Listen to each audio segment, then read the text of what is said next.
ಪ್ರೀತಿಯ ವೀಕ್ಷಕರೇ ನಮಸ್ತೆ. ಕರ್ನಾಟಕ ಸಿಂಹ ಮಾಧ್ಯಮಕ್ಕೆ ಸ್ವಾಗತ.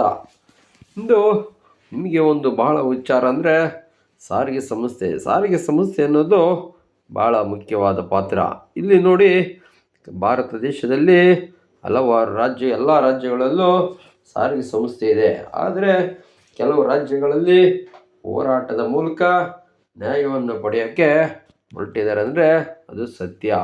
TSRTC ನೌಕರರ ಮುಷ್ಕರ, ನ್ಯಾಯಕ್ಕಾಗಿ ಹೋರಾಟ, ವೇತನ ಪರಿಷ್ಕರಣೆ, ಸರ್ಕಾರದೊಂದಿಗೆ ವಿಲೀನ, ಹೊಸ ಬಸ್ಗಳ ಖರೀದಿ, ಉದ್ಯೋಗ ಭದ್ರತೆ, ಹೀಗೆ ಹಲವಾರು ರೀತಿಯ ಹೋರಾಟಗಳನ್ನ ಕೈಗೊಳ್ತಾರೆ. ಪ್ರಸ್ತುತ ನಡೀತಿದ್ದಂತಹ ತೆಲಂಗಾಣ ರಾಜ್ಯ ರಸ್ತೆ ಸಾರಿಗೆ ನೌಕರರ ಮುಷ್ಕರ ಸಂಪೂರ್ಣ ಮಾಹಿತಿ ನಾವು ನಿಮಗೆ ಕೊಡ್ತಿದ್ದೀವಿ. ತೆಲಂಗಾಣದಲ್ಲಿ ಪ್ರಸ್ತುತ ಸಾರ್ವಜನಿಕ ಸಾರಿಗೆ ವ್ಯವಸ್ಥೆ ಸಂಪೂರ್ಣವಾಗಿ ಅಸ್ತವ್ಯಸ್ತಗೊಂಡಿದ್ದು, ತೆಲಂಗಾಣ ರಾಜ್ಯ ಸಾರಿಗೆ ಸಂಸ್ಥೆಯ ನೌಕರರು ತಮ್ಮ ಬಹುಪಾಲ ಬೇಡಿಕೆಗಳನ್ನು ಈಡೇರಿಕೆಗಾಗಿ ಏಪ್ರಿಲ್ 26ರಂದು ಮಧ್ಯರಾತ್ರಿಯಿಂದಲೇ ಅನಿರ್ದಿಷ್ಟ ಮುಷ್ಕರವನ್ನು ಆರಂಭಿಸುತ್ತಾರೆ. ಸದ್ಯ ಮುಷ್ಕರವು ತೀವ್ರ ಸ್ವರೂಪ ಪಡೆದು 3ನೇ ದಿನಕ್ಕೆ ಕಾಲಿಡ್ತಿದ್ದಂಗೆ ಮುಷ್ಕರದ ಪ್ರಮುಖ ಬೇಡಿಕೆಗಳು: ನೌಕರರ ಜಂಟಿ ಸಮಿತಿ ಕ್ರಿಯಾ ಸಮಿತಿ AJAS ಒಟ್ಟು 32 ಬೇಡಿಕೆಗಳನ್ನು ಸರ್ಕಾರದ ಮುಂದೆ ಇಡ್ತದೆ. ಸರ್ಕಾರದೊಂದಿಗೆ ವಿಲೀನ, TGSRTCಯನ್ನು ರಾಜ್ಯ ಸರ್ಕಾರದೊಂದಿಗೆ ಸಂಪೂರ್ಣವಾಗಿ ವಿಲೀನಗೊಳಿಸಬೇಕು ಎಂಬುದು ನೌಕರರ ಅತಿ ದೊಡ್ಡ ಬೇಡಿಕೆಯಾಗಿತ್ತು.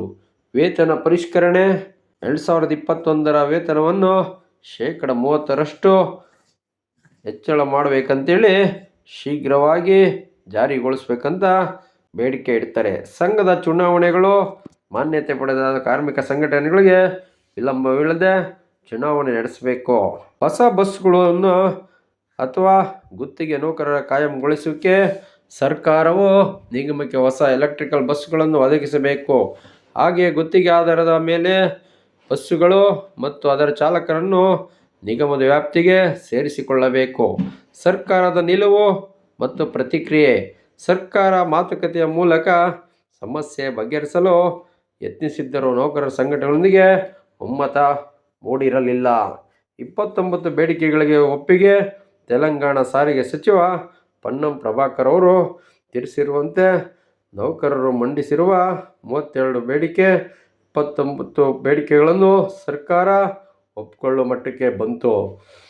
ಸಮಿತಿ ರಚನೆ, ಸರ್ಕಾರದೊಂದಿಗೆ ವಿಲೀನ ಮತ್ತು ಕಾರ್ಮಿಕ ಸಂಘಗಳ ಚುನಾವಣೆಯಂತಹ ಸಂಕೀರ್ಣ ವಿಷಯಗಳನ್ನು ಪರಿಶೀಲಿಸಲು ಸರ್ಕಾರವು 4 IAS ಅಧಿಕಾರಿಗಳ ಸಮಿತಿಯನ್ನು ರಚಿಸಿದೆ. ಅಮಾನತು ಎಚ್ಚರಿಕೆ ಕೊಟ್ಟರೂ ಸಹ ವ್ಯವಸ್ಥಾಪಕ ನಿರ್ದೇಶಕ MD ರೆಡ್ಡಿ ಅವರು ಈ ಮುಷ್ಕರವನ್ನು ಕಾನೂನು ಬಾಹಿರವೆಂದು ಹೇಳಿದ್ದರು. ಕೈಗಾರಿಕಾ ವಿವಾದಗಳ ಕಾಯ್ದೆಯ ಇಂಡಸ್ಟ್ರಿಯಲ್ ಡಿಸ್ಪ್ಯೂಟ್ ಆಕ್ಟ್ ಪ್ರಕಾರ ಮಾತುಕತೆ ನಡೆಯುತ್ತಿರುವಾಗ ಮುಷ್ಕರ ಮಾಡುವುದು ಅಪರಾಧವಾಗಿದ್ದು, ಕರ್ತವ್ಯಕ್ಕೆ ಮರಳದವರ ವೇತನ ಕಡಿತ ಸೇರಿದಂತೆ ಕಠಿಣ ಶಿಸ್ತು ಕ್ರಮ ಜರುಗಿಸುವುದಾಗಿ ಎಚ್ಚರಿಕೆ ನೀಡಿದ್ದರು. ಸಾರ್ವಜನಿಕರ ಮೇಲಿನ ಪರಿಣಾಮ: ಪ್ರಯಾಣಿಕರ ಪರದಾಟ, ರಾಜ್ಯದಲ್ಲಿ ಪ್ರತಿದಿನ ಸುಮಾರು 65 ಲಕ್ಷ ಮಹಿಳೆಯರು ಬಸ್ ಪ್ರಯಾಣವನ್ನು ಆರಂಭಿಸಿದ್ದಾರೆ. ಹೈದರಾಬಾದ್ನ ಮಹಾತ್ಮ ಗಾಂಧಿ ಬಸ್ ನಿಲ್ದಾಣ, MGBS ಮತ್ತು ಜುಬಿಲಿ ಬಸ್ ನಿಲ್ದಾಣ JBSಗಳು ಬಸ್ಗಳಿಲ್ಲದೆ ಬಿಕೋ ಎನ್ನುತ್ತಿದ್ದವು. ಮೆಟ್ರೋದಲ್ಲಿ ದಟ್ಟಣೆ, ಬಸ್ಗಳ ಸಂಚಾರ ಸ್ಥಗಿತಗೊಂಡರಿಂದ ಹೈದರಾಬಾದ್ ಮೆಟ್ರೋ ರೈಲುಗಳಲ್ಲಿ ಪ್ರಯಾಣಿಕರ ದಟ್ಟಣೆ ವಿಪರೀತವಾಗಿ ಹೆಚ್ಚಾಗಿತ್ತು. ಪರ್ಯಾಯ ವ್ಯವಸ್ಥೆ: ಸಾರ್ವಜನಿಕ ಅನುಕೂಲಕ್ಕಾಗಿ ಸರ್ಕಾರವು ಕೆಲವು ಗುತ್ತಿಗೆ ಆಧಾರಿತ ಎಲೆಕ್ಟ್ರಿಕಲ್ ಬಸ್ಗಳು ಮತ್ತು ಖಾಸಗಿ ಬಾಡಿಗೆ ಬಸ್ಗಳನ್ನು ನಿಯಮಿತವಾಗಿ ಓಡಿಸುತ್ತಿದ್ದವು. JAC ಅಧ್ಯಕ್ಷ ಎದುರು ವೆಂಕಣ್ಣ ಅವರ ನೇತೃತ್ವದಲ್ಲಿ ನಡೆಯುತ್ತಿರುವ ಈ ಮುಷ್ಕರವು ಮತ್ತಷ್ಟು ಉಗ್ರ ಸ್ವರೂಪ ಪಡೆದುಕೊಂಡಿತ್ತು. ಸರ್ಕಾರವು ಲಿಖಿತ ರೂಪದಲ್ಲಿ ಸ್ಪಷ್ಟ ಭರವಸೆ ನೀಡುವವರೆಗೂ ಮುಷ್ಕರವನ್ನು ಕೈಬಿಡುವ ಪ್ರಶ್ನೆ ಇಲ್ಲ ಎಂದು ನೌಕರರು ಪಟ್ಟು ಹಿಡಿದಿದ್ದರು. ಪ್ರಸ್ತುತ ನೌಕರರ ಸಂಘಟನೆಗಳು ಹಾಗೂ ಸರ್ಕಾರದ ನಡುವೆ ಬಿಕ್ಕಟ್ಟು ಶಮನಕ್ಕಾಗಿ ಮಾತುಕತೆಗಳು ನಡೆಯುತ್ತಿದ್ದವು.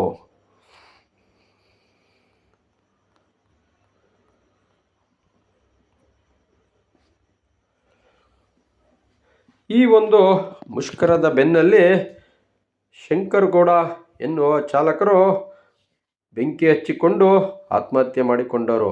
ಈ ವೃತ್ತ ಚಾಲಕ ಶಂಕರಗೌಡ ಕುಟುಂಬಕ್ಕೆ 10 ಲಕ್ಷ ರು ಪರಿಹಾರ, ಒಂದು ಮನೆ ಹಾಗೂ ಒಬ್ಬರಿಗೆ ಸರ್ಕಾರಿ ನೌಕರಿ ಕೊಡುವುದಾಗಿ ಸಿಎಂ ಘೋಷಣೆ ಮಾಡಿದರು.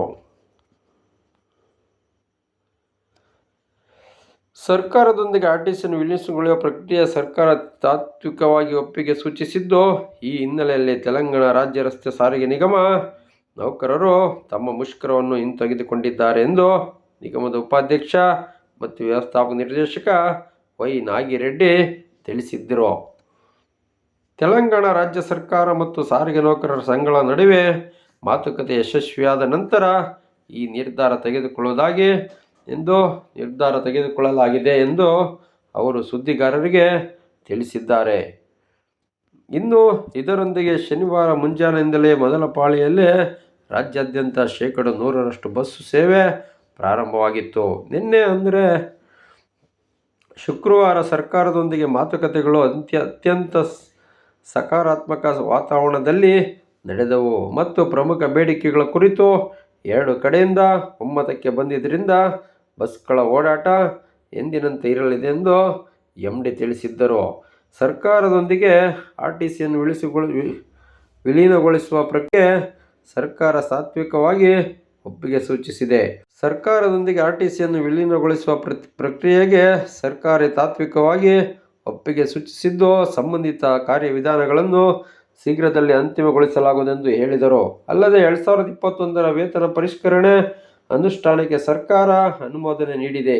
ನೌಕರರ ಮತ್ತೊಂದು ಪ್ರಮುಖ ಬೇಡಿಕೆಯಾದ ಕಾರ್ಮಿಕ ಸಂಘಗಳ ಪುನರುಜ್ಜೀವನಗೊಳಿಸಲು ಮಾನ್ಯತೆಗಾಗಿ ಸಂಘಟನೆಗಳ ಚುನಾವಣೆ ನಡೆಸಲು ಸರ್ಕಾರ ಹಸಿರು ನಿಶಾನೆ ತೋರಿಸಿದೆ.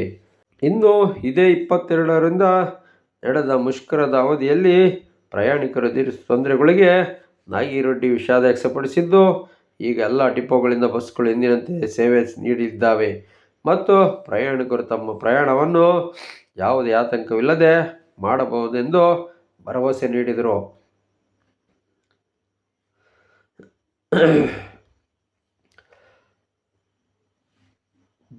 ಕೆಎಸ್ಆರ್ಟಿಸಿಯನ್ನು ಸರ್ಕಾರದೊಂದಿಗೆ ವಿಲೀನಗೊಳಿಸುವ ಪ್ರಕ್ರಿಯೆಯನ್ನು ಮೇಲ್ವಿಚಾರಣೆ ಮಾಡಲು ಅಧಿಕಾರಿಗಳು ಮತ್ತು ಕಾರ್ಮಿಕ ಸಂಘಗಳೊಂದಿಗೆ ಸಮಿತಿಯನ್ನು ರಚಿಸಲಾಗುವುದು ಎಂದು ಉಪಮುಖ್ಯಮಂತ್ರಿ ಭಟ್ಟಿ ವಿಕ್ರಮಾರ್ಕ ಘೋಷಿಸಿದರು.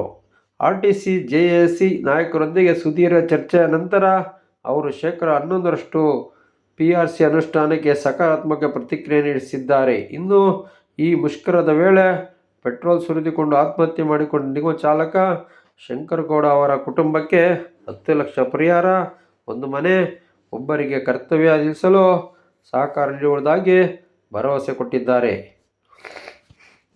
ಹೀಗೆ ನೋಡಿ ವೀಕ್ಷಕರೇ, ತೆಲಂಗಾಣ ಸರ್ಕಾರ ಹೇಗೆ ಸ್ಪಂದಿಸಿದೆ ಅಂದರೆ, ಸಾರಿಗೆ ನೌಕರರ ಏನೇ ಕಷ್ಟ ಇದ್ದರೂ ಅವರಿಗೆ ನಾವು ಸ್ಪಂದಿಸ್ತೀವಿ ಅಂತೇಳಿ ಮಾತು ಕೊಟ್ಟು ಅವರ ಸ್ಟ್ರೈಕನ್ನು ವಾಪಸ್ ತೆಗೆದುಕೊಳ್ಳುವಂತೆ ಮಾಡಿದ್ದಾರೆ. ಈ ಸಾರಿಗೆ ನೌಕರರ ಕಷ್ಟ ಸುಖಗಳು ಸ್ಪಂದಿಸಿದ ತೆಲಂಗಾಣ ಸರ್ಕಾರದ ಮುಖ್ಯಮಂತ್ರಿ ಹಾಗೂ ಸಚಿವರು ಹಾಗೂ MD ಸಾಹೇಬರಿಗೆ ನಮ್ಮ ಮಾಧ್ಯಮದಿಂದ ತುಂಬ ಹೃದಯ ಧನ್ಯವಾದಗಳು.